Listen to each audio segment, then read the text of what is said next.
দেশের সকলের দোয়া ছিল এবং কাইন্ড অফ মিরাকেল, এবং আল্লাহ তাআলা চেয়েছেন অবশ্যই, সেজন্য তিনি আমাদের মাঝে আছেন। তামিম ভাই এখন সিসিইউতে আছেন, আর ওনার সাথে দেখা হলো এবং এত বড় একটা দুর্ঘটনার পর ওনার যে মেন্টাল স্ট্রেংথ, এটা সত্যি অভাবনীয়, এবং এই মেন্টাল স্ট্রেংথের কারণেই এটা অনেক বড় প্রভাব রেখেছে। এবং অবশ্যই সাভারের মতো জায়গায় যখন আমি প্রথম শুনলাম তখন আমি ভয় পাচ্ছিলাম যে সাভারের মতো জায়গায় আসলে ট্রিটমেন্টটা পাওয়া যাবে কিনা, বাট সেখানকার ডাক্তাররাও খুব ভালো ভূমিকা রেখেছে, ফিজিওরাও ভালো ভূমিকা রেখেছেন, ফলে এবং আল্লাহ তাআলার অশেষ রহমতে হি ইজ অ্যালাইভ, অ্যান্ড এতক্ষণ না থাকার পরেও সেরকম ফিজিক্যাল ড্যামেজও হয়নি, অ্যান্ড আমি মনে করি যে খুব দ্রুত উনি রিকভার করবেন। ওনার মেন্টাল যে স্ট্রেংথ দেখলাম, তারপরে ওনার ফ্যামিলির সাথেও কথা হয়েছে, সবাই এখন স্বস্তিতে আছে।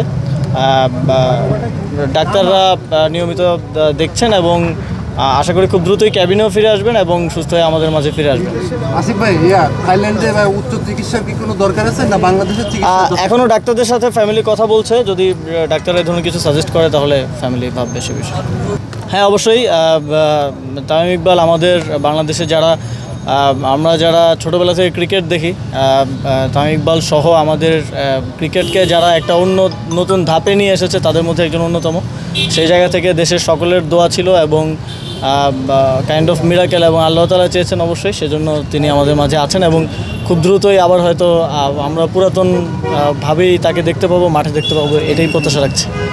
For more updates, subscribe to our YouTube channel and click on the bell icon. Follow us on Facebook and Instagram. Download T-Sports app to enjoy exciting games and highlights. Visit tsports.com.